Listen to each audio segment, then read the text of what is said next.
یہ جو حاملہ ہے یہ عقائد حقہ کی تکرار کرے. اس دوران کوئی سی بھی اچھی سی عقائد شیعہ کی کتاب لے کر اس کے دلائل کے ساتھ اس کا مطالعہ کرے. یعنی شروع ہی سے بہت اول سے ہی بچہ جو پیدا ہونے والا، دیکھیے کیوں پیدائش کے فوراً بعد بچے کو کیوں اذان اور اقامت کہی جاتی ہے؟ ابھی تو نہ وہ سمجھ رہا ہے اذان نہ اقامت، ساری آوازیں کے لحاظ سے اس کے لیے برابر ہیں، لیکن کیوں تاکید کی جا رہی ہے؟ لیکن نہیں، اذان کے ذریعے ایک لحاظ سے عقائد کا، خدا کی وحدانیت کا، پیغمبر کی رسالت کا، امیر المومنین کی امامت کا، نماز کا، سب کا تذکرہ اس کے سامنے ہو رہا ہے. گویا ایک لحاظ سے درود بھیجے نا، اتنے سارے نام ہیں. اللہم صلی علی محمد و علی محمد.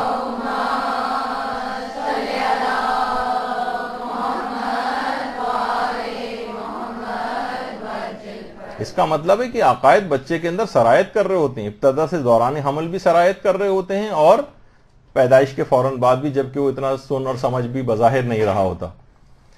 تو اچھا، بہت ساری عقائد کی کتابیں، اچھی کتابیں ہیں، جیسے اعتقادیہ شیخ صدوق کے نام سے اردو میں جو الاعتقادات ان کی کتاب ہے، اس کا اردو ترجمہ اعتقادیہ شیخ صدوق کے نام سے، جس میں سارے عقائد شیعہ مختصراً لکھے ہوئے ہیں. اور اسی طریقے سے آغا محسن قرتی کی کتاب مکتب رسول ہے. حاملہ اس پورے حمل کے دوران اس دلائل کے ساتھ تمام عقائد حقہ کو ایک دفعہ گزار دے، یعنی اس کو پڑھتے ہوئے، اس پر اعتقاد رکھتے ہوئے، اپنا یقین جزو ایمان بناتے ہوئے ان تمام عقائد سے گو تھرو ہو جائے.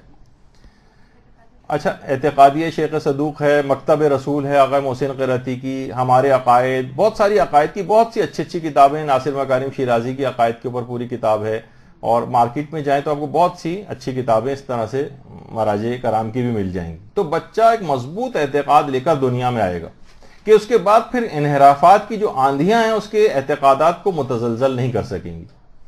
اصول دین دیکھیں، اصول کہتے ہی جڑ کو ہیں، اصل جڑ کو کہتے ہیں. یعنی اس کی بنیاد جتنی بہتر ہوگی، جتنا کسی کا عقیدہ قوی ہوگا اتنا ہی اس کا عمل بہتر ہوگا.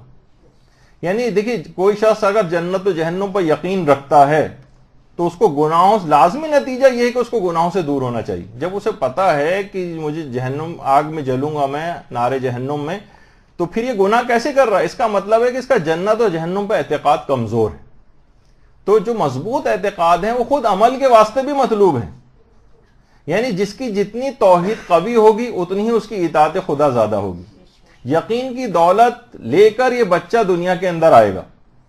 اور میں نے جیسے کہا کہ عقائد کی مضبوطی عمل کے واسطے بھی مطلوب ہوتی ہے. یعنی جتنا عقیدہ مضبوط ہوگا اتنے پھر دنیا کی سختیاں اس کو ہٹا نہیں سکیں گی، ڈگمگا نہیں سکیں گی. سختیوں میں اس کو راحت محسوس ہوگی. یہ جو آپ سنتی ہیں حضرت مریم کی خواہش کی، جب حضرت مریم کا انتقال ہو گیا تھا اور اس کے بعد حضرت عیسیٰ نے انتقال کے بعد اپنی والدہ سے پوچھا تھا کہ مادر گرامی، اگر اس دنیا میں کیا آپ دوبارہ آنا چاہتی ہیں؟ کہا میں دوبارہ آنا چاہتی ہوں، اس شرط پر کہ مجھے دوبارہ آ کر میں اس دنیا میں سردیوں کی راتوں کے اندر میں عبادت کر سکوں اور گرمیوں کے دنوں میں روزے رکھ سکوں. اللہم صلی علی محمد.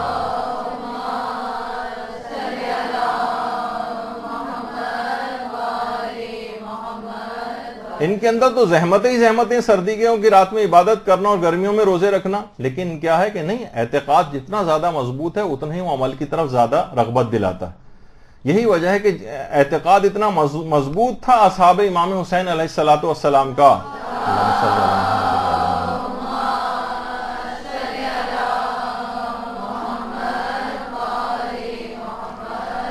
کہ خود کہہ رہے تھے کہ مولا ہمیں 70 مرتبہ بھی قتل کیا جائے اور دوبارہ زندہ کیا جائے تب بھی ہم آپ کا ساتھ چھوڑنے والے نہیں.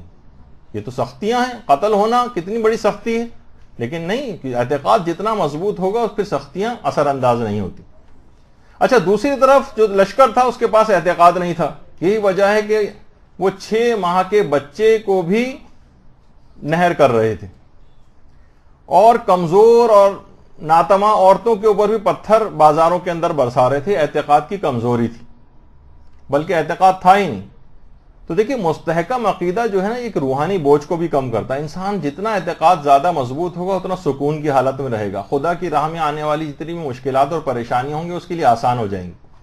نہ صرف اپنے ایمان میں اضافہ کرتا ہے جس کا اعتقاد مضبوط ہوتا ہے، بلکہ دوسرے لوگوں کے اوپر بھی اثر انداز ہوتا ہے. یعنی وہ اس کو دیکھتے ہیں، اس کو زیادہ حاصل کرتے ہیں اس کے ایمان اور اعتقاد سے، ان کے اندر بھی کا بھی اعتقاد مضبوط ہوتا ہے.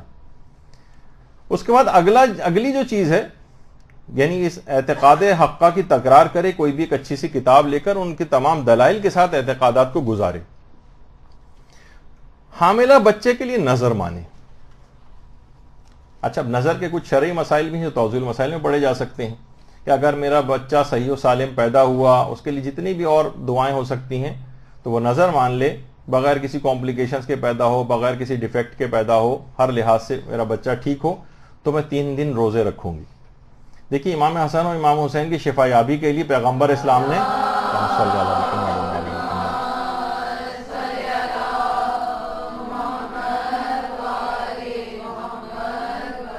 بلکہ پورے خاندان نے نظر مانی تھی 3 روزوں کی کہ شفا یاب ہونے کے بعد پھر 3 روزے رکھے تھے، اور پھر پورے سورہ دہر ان کی شان کے اندر نازل بھی ہوا تھا، جسے سورہ انسان بھی کہا جاتا ہے۔ تو انشاءاللہ اس نظر شرعی کے بہانے، جو کہ خود پیغمبر اور خاندان اہل بیت کا طریقہ کار بھی ہے، بچہ ہر قسم کی بیماری اور کمپلیکیشن سے بھی بچا رہے گا۔ نظر مان لے کہ میرا بچہ صحیح و سالم، ہر قسم کی بیماری اور اس سے اگر محفوظ پیدا ہوا تو میں 3 روزے رکھوں گی۔ پھر علماء فرماتے ہیں کہ اگر حاملہ روزانہ کچھ مسائل فقہ سیکھے اور یاد کرے تو یہ بہت ہی زیادہ فائدہ مند ہے۔ اپنی اپنی کیپیبلٹی کے مطابق جتنا اس کا ذوق ہے وہ اس کے مطابق 10-20 مسئلے سیکھے، باقاعدہ کتاب سے سیکھے، توضیح المسائل سے سیکھے، درس سن کر سیکھے۔ سب سے بہترین دروس تو ہمارے جو فقہ کے ہیں وہ مولانا صادق حسن صاحب قبلہ کے ہیں، وہ اگر وہ سنے اس دوران، یا دیگر علماء جو ہمارے مدرسے میں آتے ہیں ان کی جو مسائل فقہ کے دروس ہیں وہ سنیں۔ تو بہرحال کسی بھی طریقے سے خدائی احکامات کو سیکھے۔ بہت ہی عجیب و غریب اثرات ہیں اس کے، بہت ہی عجیب و غریب۔ یعنی روایات میں تو یہاں تک یہ بات آئی ہے کہ اگر پروردگار عالم کسی کی بھلائی کا ارادہ فرماتا ہے تو وہ اس کو علم فقہ جو ہے عطا فرما دیتا ہے۔ یعنی اس کا مطلب یہ ہے کہ پروردگار نے اس کی بھلائی کا مکمل ارادہ کیا ہوا ہے۔ اور دیکھیں ہر عبادت جو ظاہر ہے کہ حاملہ اپنے اس پورے پیریڈ میں کیا نمازیں نہیں پڑھے گی، روزے نہیں رکھے گی، دیگر عبادت انجام نہیں دے گی، اس کے بعد ہر عبادت کا صحیح اور عمل کا صحیح ہونا علم فقہ پر موقوف ہے۔ بعض اوقات لوگ ایک طویل عرصے تک عمل کرتے رہتے ہیں لیکن ان کی وہ عمل باطل ہوتے ہیں، فقہ نہ جاننے کی وجہ سے غلطیاں کرتے ہیں، اور بعد میں پتہ چلتا ہے کہ اتنا طویل عرصہ سب نمازوں کی قضا کرنی ہے کیونکہ وضو صحیح نہیں تھا، تیمم صحیح نہیں تھا، غسل صحیح نہیں تھا۔ تو دیکھیے علم فقہ ایک ناگزیر عبادت ہے۔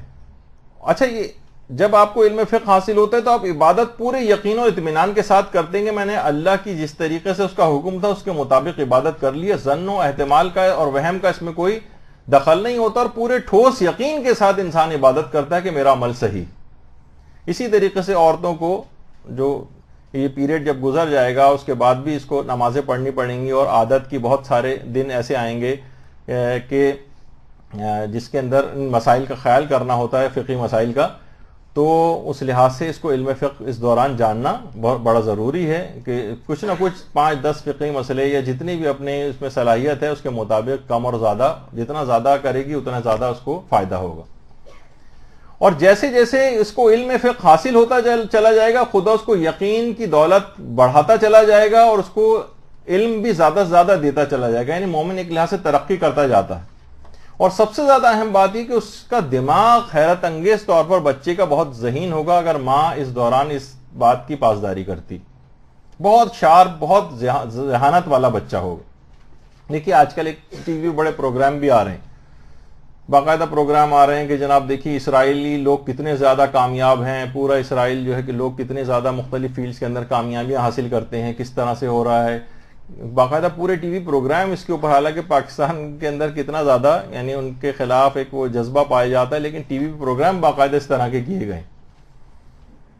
تو دیکھیے کہ جناب وہ دیکھیے کیا کھلاتے ہیں حاملہ عورتوں کو، کیا ان کو ایکویشن سالو کرواتے ہیں، میتھس کی جو ہے وہ پریکٹس کرواتے ہیں، اور کیا کرتے ہیں تو ان کے بچے ذہین ہو رہے ہیں۔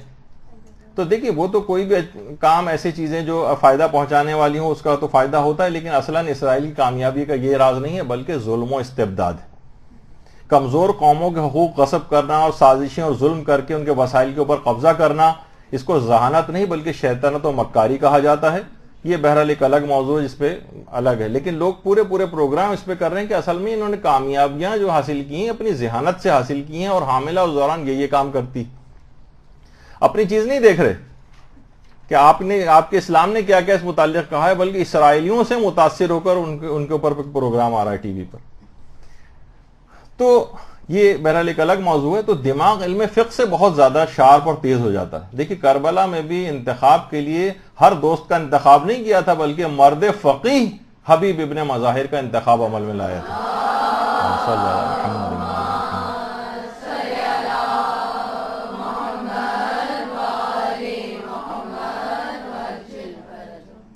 مولا بھی باقاعدہ بازار کوفہ میں آ کے لوگوں کی دکانیں بند کروا دیتے تھے اور ایک جملہ کہتے تھے کہ الفقہ ثم المتجر، جاؤ پہلے علم فقہ حاصل کرو پھر آ کر تجارت کرنا. دکانیں بند کروا دیتے، جاؤ پہلے، کیونکہ ضرور تم اس کے اندر گناہ کے اندر مبتلا ہو جاؤ گے.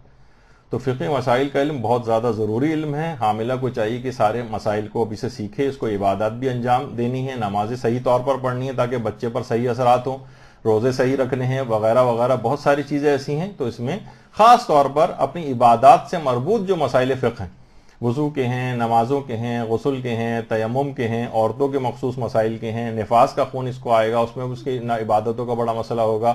یہ سب چیزیں اس کو اس دوران پوری سیکھ کر رکھنی.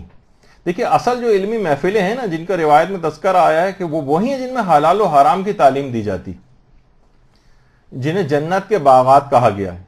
فقہ سے ہمیشہ یہ ہوتا ہے، علم فقہ سے، کہ اس سے دماغ بہت زیادہ تیز ہوتا ہے.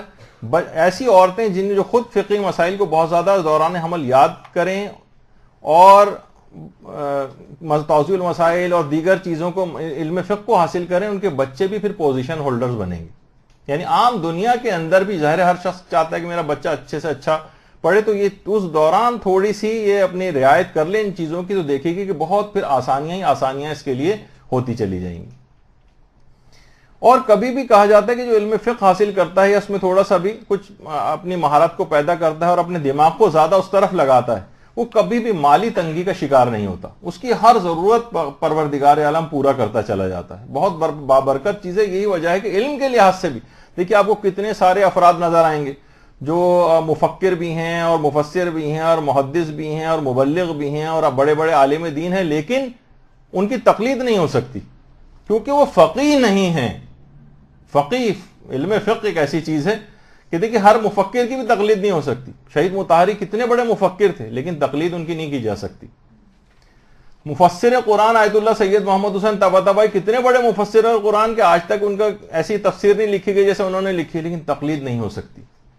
محدث قمی شیخ عباس قمی کتنا بڑا محدث کبیر کہا جاتا ہے، لیکن تقلید ان کی نہیں کی جا سکتی. کتنا ہی بڑا مبلغ ہو، اشتہاردی آغا اشتہاردی کا کتنا بڑا ان کا درس اخلاق ہوتا، تقلید نہیں ہو سکتی. کتنا ہی بڑا عالم دین ہو آیت اللہ مرتضی عسکری، لیکن تقلید نہیں کی جا سکتی. تقلید ہوگی فقیہ اور عالم کی تقلید کی جائے گی. یعنی علم فقہ خود ایک اتنی بابرکت ایک ایسی چیز ہے، ایک ایسی برکت ہے علم فقہ کے اندر کہ اگر حاملہ اس کی پاسداری کرے تو بہت زیادہ اس کے لیے فائدے ہوں گے، بہت زیادہ بچے کے اوپر اثرات نمودار ہوں گے. بچہ انتہا سے زیادہ ذہین اور بہترین دماغ والا جو ہے وہ پیدا ہوگا. علماء فرماتے ہیں کہ حاملہ دوران حمل کم سے کم ایک قرآن مجید تو ختم کرے، پوری تلاوت کر کے اول تا آخر کم سے کم ایک قرآن، اور اس کو قرآن کو ختم کرنے کے بعد اس کی تلاوت کا ثواب امام زمانہ علیہ الصلوۃ والسلام کو ہدیہ کرے.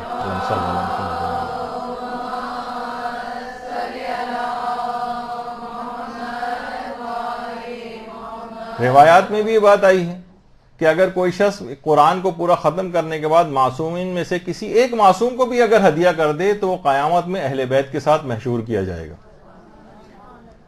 تو اب دیکھیے قرآن اس دنیا میں بھی حفاظت کرتا ہے، مرنے کے بعد بھی انسان کی حفاظت کرتا ہے، اس کو عذابوں سے بچاتا ہے. ہمارے جو سامان سفر آخرت بیگ اس میں باقاعدہ قرآن جو قبر میں ساتھ دفن کیا جاتا ہے.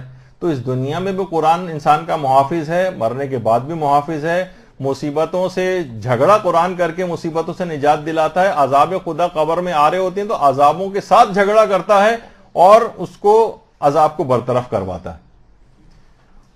تو اور کچھ مومنین نے تو اس کا تجربہ بھی کیا ہے باقاعدہ کہ بہت ہلکی آوازی میں صحیح اگر جس وقت انسان سو رہا ہو ہلکی سی تلاوت قرآن کا کوئی کیسٹ تو چلیں 1-1.5 گھنٹے میں ختم ہو جائے گا. اب تو کمپیوٹر اور موبائل فون اس کے اوپر ایک پلے لسٹ بنا لے مختلف سوروں کی, جو منتخب سورہ ہیں, ہلکی سی آواز میں, جب وہ 6 گھنٹے 8 گھنٹے سو بھی رہی ہو تو کمرے میں ہلکی ہلکی آواز تلاوت کی ہوتی رہے اسی دوران, تاکہ سوتے میں بھی بچے کے اوپر قرآن کی تلاوت کے اثرات جاتے رہیں. اگر کوئی ڈسٹرب ہو رہا ہے, نیند ڈسٹرب ہو رہی ہے, اس کو عادی نہیں ہے, تو ٹھیک ہے وہ اس کو نہ کرے, دن جب جاگ رہی اس وقت انجام دے. لیکن اگر اس کو کر لے, تھوڑی سی عادت چند دنوں کے بعد ہو سکتا ہے اس کو پڑ جائے, تو اس کے اثرات نیک ہو سکتے ہیں. کچھ مومنین نے اس کا تجربہ بھی کیا.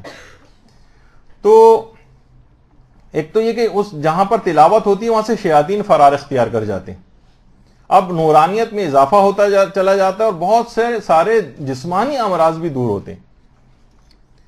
تو آپ دیکھیں کہ لوگ اس سے اتنا نامانوس ہیں کہ آپ گھر میں تلاوت چلا کے رکھیے تو تھوڑی دیر میں کوئی نہ کوئی آئے گا اور اس کو کہے گا کہ اس کو بند کرو, بلکہ کہے گا نہیں بے احترامی ہو رہی ہے, لوگ توجہ سے نہیں سن رہے, بند کرو بند کرو بند کرو, یہ ہونے لگتا ہے. تو یہ حالانکہ لوگ اس کے عادی نہیں, نامانوس ہیں تلاوت قرآن کی آوازیں اب لوگوں کے لیے ہو گئی ہیں, بلکہ ایک لحاظ سے معاذ اللہ ثم معاذ اللہ ایک حقارت کا سا اور ایک عجیب سا ایک تاثر ہو گیا ہے کہ اس کو بس کوشش کر کے بند کروایا جاتا ہے. تو ایسا کر دیا جائے. اور اگر حاملہ اس دوران چند آیات روزانہ حفظ کرے تو بہت ہی بہتر ہے. قرآن کا دیکھیے بہت سارے سورے ایسے ہیں کہ جن کو خاص طور پر اگر وہ پڑھے یا ان کی آیات حفظ کرے, مثلا سورہ انبیاء ہے, یہ خاص طور پر اگر کوئی عورت دوران حمل تلاوت کرتی تو پچھلی مرتبہ بھی بات آیا تھا کہ صالح فرزند اس کا پیدا ہوگا. حتیٰ کہ سورہ انبیاء ایسا سورہ ہے کہ صرف حاملہ ہی نہیں بلکہ وہ خواتین اور وہ والدین کے جن کے بچے اب بڑے ہو چکے ہیں, بگڑے جا رہے ہیں, پریشان ہیں, ان کے لیے بھی سورہ انبیاء پڑھنا بہت مجرب ہے. اس نیت سے کہ میرا بچہ ٹھیک ہو جائے, سورہ انبیاء کی تلاوت, چاہے وہ بچہ بڑا ہو گیا ہو, خراب ہو رہا ہو, اس کے لیے بھی پڑھا جائے تو بہت مجرب ہے سورہ انبیاء صالح فرزند ہونے کے لیے. اور خاص طور پر پورے اس حمل کے دوران اگر حاملہ سورہ حجرات کی تلاوت کرے تو وہ جو بچہ ہے, وہ جو حاملہ ہے,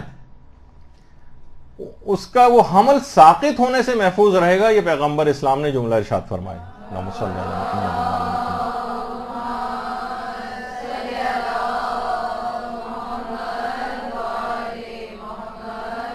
دیکھیے پہلی پریگنینسیز میں عام طور پر ایبورشن وغیرہ کافی کامن ہے, تو پہلی دفعہ ہی میں ایسی کوئی کمپلیکیشن نہ ہو کہ وہ بچے کا اسقاط ہو جائے, اس کے لیے پیغمبر نے بتایا کہ سورہ حجرات کی اگر وہ تلاوت کرے تو بچہ ساقط ہونے سے محفوظ ہو جائے گا.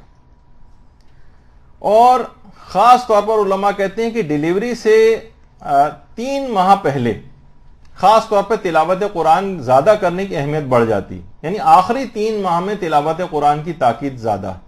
اور دوران حمل 2 علی الخصوص سورہ مریم اور دوسرا سورہ ہے سورہ محمد, یہ 2 سورے علی الخصوص بہت ہی مفید ہیں. اس تلاوت قرآن سے فائدہ یہ ہوگا کہ اس تلاوت سے بچے پر قرآنی رنگ چڑھتا جائے گا, وہ آیات قرآنی کے سائے میں گویا پرورش پائے گا, قرآن اس کے گوشت اور خون میں مخلوط ہو کر اپنی نورانیت کو جذب کر دے گا. یہ فائدہ ہے اس کے اندر بہت زیادہ. اور پھر یہ کہ بچہ انشاءاللہ جو ہے وہ سعادت مند بھی ہوگا, نیک اور صالح جو ہے وہ بنے گا, حتیٰ کہ بڑھاپے تک جو تلاوت سے اس کو شغف, بہت سی خواتین ہیں جن کو تلاوت قرآن سے شغف بچپن سے لے کر بوڑھے ہونے تک تلاوت قرآن اس کا کبھی ساتھ نہ چھوٹے گا. تو یہ سعادت اس طرح سے آگے چلتی ہے. تو بہت سارے کچھ عرصے پہلے, اب مجھے پتہ نہیں اب آتے ہیں نہیں, جو چھوٹے بچوں کے لیے کوئی تکیے ٹائپ کے بھی ڈیزائن ہوئے تھے جس کے اندر ایک چھوٹا سا کیسٹ ریکارڈر لگا ہوتا تھا ہلکی آواز میں, اس میں مستقل بچہ اس کے اوپر لیٹے اور ہلکی ہلکی آواز میں تلاوت قرآن کی آواز آتی رہتی تھی. شہریار پرہیزگار جو ایک مشہور قاری ہیں ایران کے, ان کی آواز کے اندر. تو اب پتہ نہیں کہ وہ تکیے آتے ہیں نہیں آتے, نہیں کہیں سے آتے ہوں تو وہ منگوائے جا سکتے ہیں اگر بچے کو لٹانے کے حوالے سے. اچھا, ایک اور سب سے زیادہ اس کا فائدہ ایک اور چیز یہ ہوگی کہ اس بچے کا حافظہ بہت زیادہ قوی ہوگا, جس کی ماں اس دوران تلاوت قرآن اس انداز سے کرتی رہی. قرآن کو کچھ آیات روزانہ حفظ کرے تو اس سے اس کے بچے کا خود حافظہ بہت قوی ہوگا, اور یہ بچہ شک اور وسواس کی بیماری سے بھی محفوظ ہو جائے گا, کیونکہ قرآن کی خصوصیت یہ ہے کہ شک سے نکال کر یقین کی طرف لے کر آتا ہے. تو جو ماں اس طرح سے اس کا اہتمام کرتی رہے گی تو پروردگار اس کو محفوظ رکھے گا شک و وسواس کی بیماری سے, اس کو بھی اور اس کے بچے کو بھی. حاملہ اس دوران مجالس اعضاء میں ضرور شریک ہو اور گریہ بھی کرے. دیکھیے ہمارے چھٹے امام جعفر صادق علیہ السلام فرماتے ہیں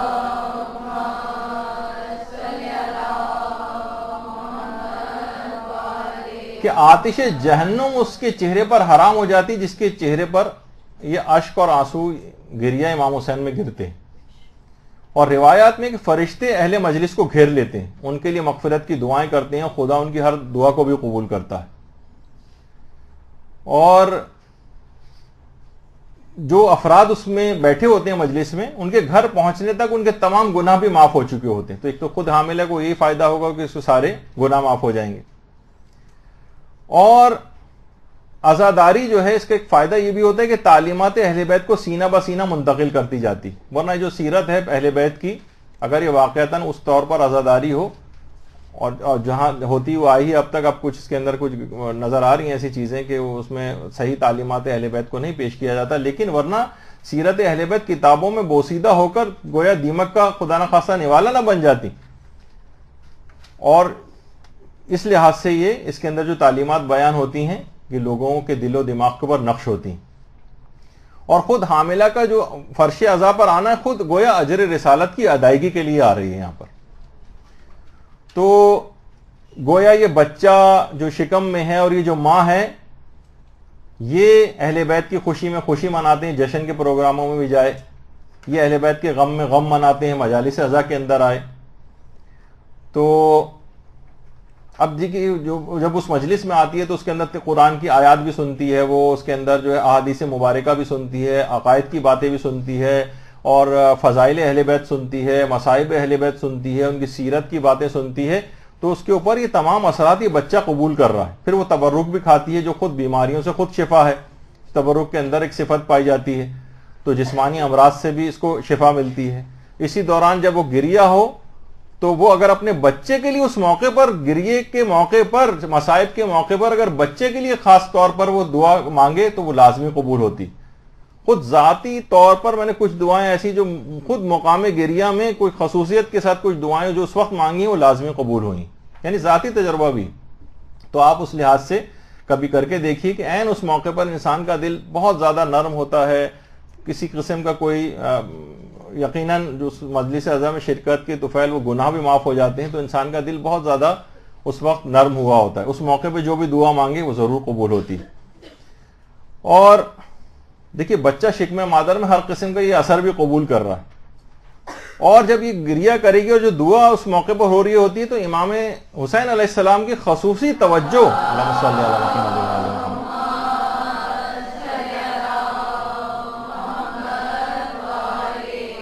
اس مجالس اعضاء میں شریک لوگوں کے اوپر ہوتی ہے. اور جب وہ اس دوران کو دعا مانگتے ہیں تو امام حسین کے وسیلے اور توسل سے ان کی دعائیں بھی قبول ہو جاتی ہیں. کریم ابن کریم کی مجلس ہے, یہاں کوئی خالی ہاتھ کبھی واپس نہیں جاتا. اور خصوصاً اسی مجلس میں بیٹھ کر اگر حضرت علی اصغر علیہ السلام کے واسطے اور توسل سے اللہم صلی علی محمد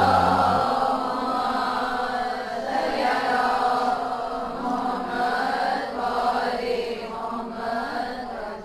اگر دعا مانگی جائے, باب الحوائج ہیں, لازمی دعا قبول ہوگی. اپنے بچے کے حوالے سے حضرت علی اصغر کا واسطہ دے کر حاملہ دعا مانگے, انشاءاللہ ضرور قبول ہوگی. اور ہمارے استاد محترم صحیح بات بیان کرتے تھے کہ دیکھیے کتنی چیزیں ایسی ہیں کہ اب دیکھتے ہیں کہ کوئی کتنا ہی فاسق و فاجر کیوں نہ ہو, اس دین کی طرف زیادہ راغب بھی نہ ہو, لیکن ایک عمل ایسا ہے کہ جو حاملہ عورتیں, یہ ہم نے تو اس وقت کہا ہے لیکن اس کو تو پہلے سے انجام دے رہی ہیں, مجالس عزا کے اندر آتی ہیں. یہی وجہ ہے کہ کوئی شخص خواہ کتنا ہی بگڑ کیوں نہ جائے, کوئی اور چیز کیوں نہ ہو جائے, کبھی بھی عزاداری کو وہ نہیں چھوڑتا ہے. یعنی ماؤں سے عزاداری کس طریقے سے منتقل ہو رہی, یعنی اثرات ہیں اس کے خاص طور پر. تو ان کا باقاعدہ کچھ شاید وہ کلپ ہم نے لگا بھی دیا, اس کے اوپر وہ سن لیجئے گا کہ مولانا نے بڑی تفصیل کے ساتھ اس چیز کو بیان کیا. اور اس سے پہلے جو بھی ہم نے بیان کیا کہ یہ تو خیر بات ہو گئی. ایک چیز اور جو ہر مہینے شوہر کو انجام دینی ہے وہ یہ کہ ہر ماہ بیوی کے پہلو پر ہاتھ رکھ کر 7 مرتبہ سورہ قدر کی تلاوت کرے. یہ شوہر کی ذمہ داریوں میں سے ایک ہے, اس کے بہت فائدے ہیں. سورہ قدر 7 مرتبہ ہر مہینے بیوی کے پہلو پر ہاتھ رکھ کر. اور اگر کوئی شخص یہ چاہے کہ میرا پیدا ہونے والا بچہ دین کا حد سے زیادہ خدمت گزار بنے، تو شوہر و بیوی اگر دونوں اس عمل کو انجام دیں، اور ایک خاص درود جو اس متعلق کہا گیا ہے کہ اللہم صلی علی فاطمہ و ابیہا و بعلہا و بنیہا و سر المستودع فیہا بعدد ما احاط بہ علمک، اگر یہ والا درود زیادہ سے زیادہ اگر حاملہ پڑھے تو بہت قوی امکان ہے کہ اس کا بچہ بڑا ہو کر دین کا محافظ بنے گا، دین کا خدمت گزار بنے گا. یہ بہت بڑا فائدہ اس درود کا ہے، اس کو بھی انجام دے. پھر علماء فرماتے ہیں کہ حاملہ واجب نمازوں کو ان کے اول اوقات میں انجام دے. اگر واجب نمازوں کو اول اوقات میں انجام دے گی تو دین میں بھی، اس دنیا میں بھی اور آخرت میں بھی اس کا بچہ اول آئے گا.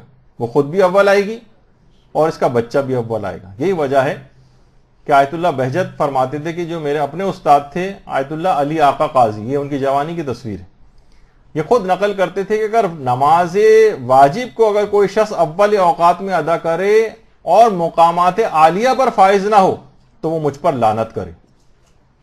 یعنی یقینی طور پر اب یہ حاملہ بھی مقامات عالیہ پر فائز ہوگی اگر یہ اول وقت میں نمازوں کا اہتمام کرتی ہے، اور اس کا بچہ بھی عالی مقامات کو دنیا اور آخرت میں حاصل کرے گا. اور اگر اول وقت میں پڑھنے سے مراد یہ ہے کہ اگر نماز کے وقت سے کچھ پہلے وضو کر کے نماز کی تیاری کر لے، کیونکہ پیغمبر یہ جملہ ارشاد فرماتے تھے کہ جس نے وقت آ جانے کے بعد وضو کیا اس نے نماز کی بے احترامی کی. نماز کے وقت سے کچھ پہلے وضو کر کے بیٹھے اور اس کے بعد پھر نمازوں کی کو اول اوقات کے اندر ادا کرے.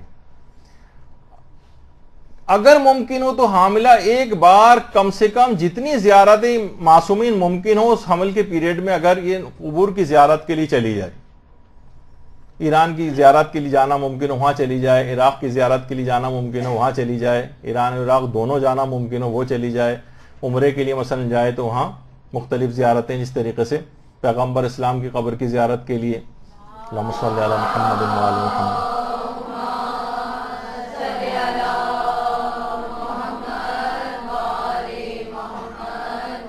اس طرح جنت البقیع میں ہمارے 3 ائمہ کے قبور کی زیارت وہاں پر اس کو ہوگی، اور اسی طریقے سے امام حسین کی زیارت کربلا کے اندر، اور اسی طریقے سے مشہد میں مثلا امام رضا علیہ السلام کی زیارت، اور اسی طریقے سے اللہ صلی اللہ علیہ محمد.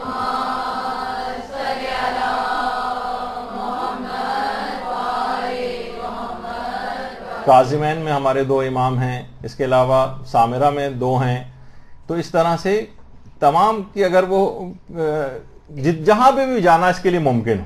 اچھا دیکھیے ممکن ہو، ایسا نہ ہو کہ مثلا شوہر مالی اعتبار سے اس قابل نہ ہو کہ وہ لے کے جائے اور وہ بہت زیادہ ضد کرے، پریشرائز کرے، یہ نہیں. جہاں اگر جانا ممکن ہے تو علماء فرماتے اس کے فائدے اصل میں بہت زیادہ ہیں. وہاں نہیں جا پاتے تو ٹھیک ہے، یہیں رہتے ہوئے ان کے توسل سے اور حوالے سے دعا کریں، یہیں پہ زیارت وہ پڑھ لے. لیکن یہ کہ پہلا فائدہ تو یہ ہوگا کہ گزشتہ اور آئندہ کے تمام گناہ معاف ہو جاتے ہیں ان کے قبور کی زیارت سے. الگ الگ بتانے کا ٹائم نہیں. اب کوئی ایسا گناہ باقی نہیں رہے گا وہاں کی زیارت سے آنے کے بعد کہ جو بچے کے اوپر اثر انداز ہو سکے. اور سچی توبہ کرے، معصومین سے عہد کر کے آئے کہ آپ کے دین کا میں خدمت گزار اس بچے کو بناؤں گی. حضرت مریم کی والدہ نے عہد کیا تھا نا کہ جو بھی بچہ پیدا ہوگا اسے خدمت گزار دین بناؤں گی. اچھا آئندہ کے بھی جو گناہ معاف ہو جاتے ہیں، وہ والے گناہ جو جان بوجھ کے انسان نہ کرے، بہت سے غفلت میں ہو جاتے ہیں، سہو میں ہو جاتے ہیں، وہ سب آئندہ کے بھی گناہ معاف ہو جاتے ہیں. بلکہ 70 گناہ گاروں کی شفاعت اس کو ملے گی، بلکہ واپس ان زیارتوں سے آئے گی، لاکھوں حج اور لاکھوں عمروں کا ثواب اپنے ساتھ لے کر آئے گی. وہ بھی بچے کے اوپر سب اثر انداز ہوں گے. جسم پر اس کی آتش جہنم حرام ہو جائے گی. امام رضا کی جو زیارت کا ثواب بتایا گیا کہ آتش جہنم اس کے جسم پر حرام ہو جاتی ہے. اب اسی جسم کے اندر یہ اس شکم میں یہ بچہ بھی ہے، یہ ممکن نہیں کہ بچہ بھی پھر آتش جہنم میں جل سکے، تو وہ بھی اس کو فائدہ ملے گا. اور ایک اور بات جو لوگ اکثر زیارات پہ جاتے ہیں، بہت سو کا تجربہ ہے کہ اگر کبھی کسی شخص کو کوئی مصیبت درپیش ہو، وہ زیارت امام رضا کے لیے چلا جائے، واپس آنے تک وہ اس کی مصیبت دور ہو چکے گی. اللہم صلی علی محمد.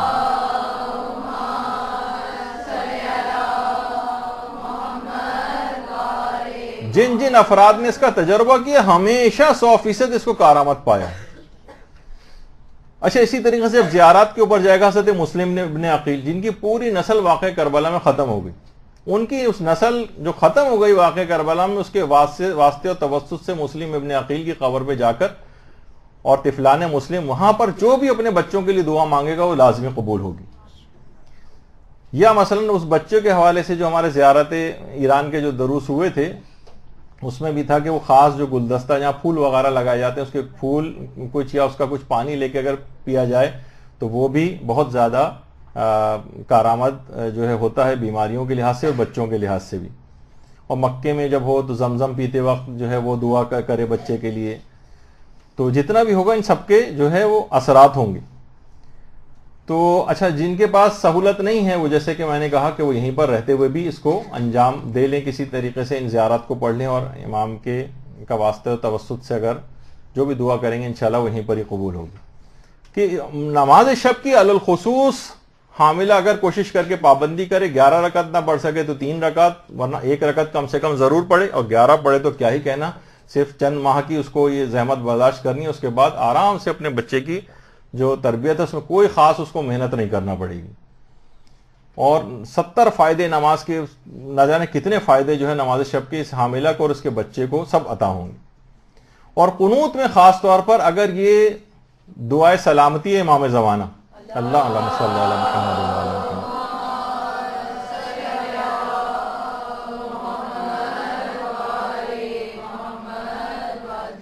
90 فائدے کم سے کم دعائے سلامت امام زمانہ کے لیے دعا کرنے کے علماء نے روایات کے اندر جو اپنی کتابوں کے اندر بیان کی. یہ کیسے ممکن ہے؟ خود تو امام زمانہ کی سلامتی کے لیے دعا کر رہی ہے اور یہ حاملہ اور اس کا ہونے والا بچہ یہ دنیا اور آخرت کے اندر سلامت نہ رہے، ممکن ہی نہیں. تو امام زمانہ کی سلامتی کے لیے اس طرح سے قنوت میں اگر یہ دعا کرے اور الگ سے بھی. بس ایک آخری چیز میں اور بیان کر دی جائے کہ حاملہ کون کون سی غذائیں کھائے. اس پہ تو خیر ہمارا پورا درس ہو چکا ہے، جو بہترین جو کون سی غذائیں ہیں جو جن کے روحانی اثرات اس طرح کے ہوتے ہیں.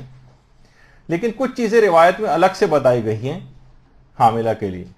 مثلا پیغمبر فرماتے ہیں کہ دوران حمل کے آخری جو مہینے اس میں کھجور کھائے تاکہ اس کے بچے خوش اخلاق اور بردبار ہوں. حاملہ کو تاکید کرو کہ بہی کھائے تاکہ اس کے بچے خوش اخلاق ہوں. اور اسی طریقے سے حاملہ خربوزہ کھائے تاکہ اس کے بچے خوبصورت اور خوش اخلاق ہوں، خوبصورتی بھی اور خوش اخلاقی بھی. اور پیغمبر فرماتے ہیں با اخلاق اور خوبصورت سیرت بچہ پیدا کرنے کے لیے عورتیں ناشپاتی کھائیں. تو یہ تمام چیزیں ایسی ہیں کہ یہ اپنی باپ کو اب چاہیے کہ تمام چیزیں اس طرح کے فروٹس جو ہے گھر میں لا کر رکھے. خاص طور پر جیسے یہ بہی ہے، کوئنز جس کو کہا جاتا ہے، سفرجل بھی کہتے ہیں اس کو. اب یہ کوئی بھی اگر یہ کھائے گی حاملہ تو اس کا بچہ خوبصورت پیدا ہوگا، نیک ہوگا، خوش اخلاق ہوگا. نیک ہوگا، خوش اخلاق ہوگا، دلیر بھی ہوگا، شجاع بھی ہوگا. بلکہ اصول کافی میں تو باقاعدہ ہمارے چھٹے امام کی ایک روایت بھی اس سلسلے میں آئی ہے، اللہم صلی علی محمد و علی محمد،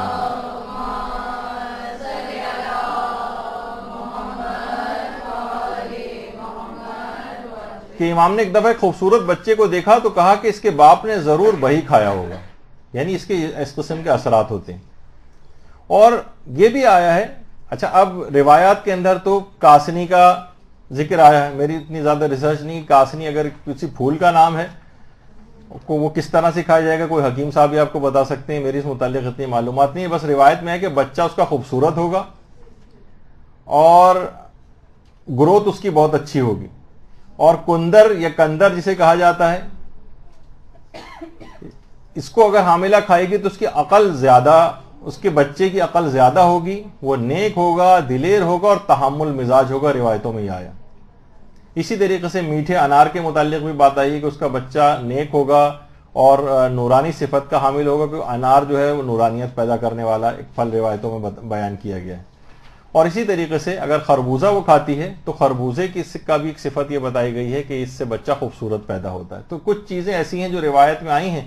ٹھیک ہے، روایات بہت زیادہ اس متعلق قوی نہیں ہے، ضعیف روایتوں کے اندر تذکرہ ہے، لیکن اس کے اندر کوئی برائی بھی نہیں ہے. پھل ویسے بھی خواتین کھاتی ہیں عام طور پر.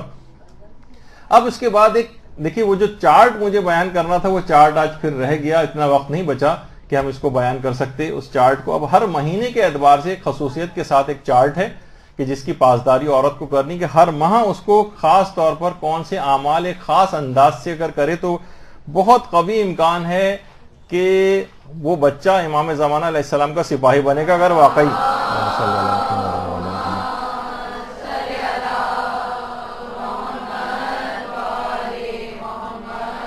اس کو اگر وہ کسی طور پر بھی اس چارٹ کے اوپر عمل کر کے اس کے طریقہ کار کے مطابق عمل کرے، جو انشاءاللہ ہماری اگلی گفتگو کا موضوع بحث اس کو لے کر آئیں گے۔ وصلی اللہ علی محمد وآلہ الطیبین الطاہرین برحمتک یا ارحم الراحمین وصلی اللہ علی محمد وآلہ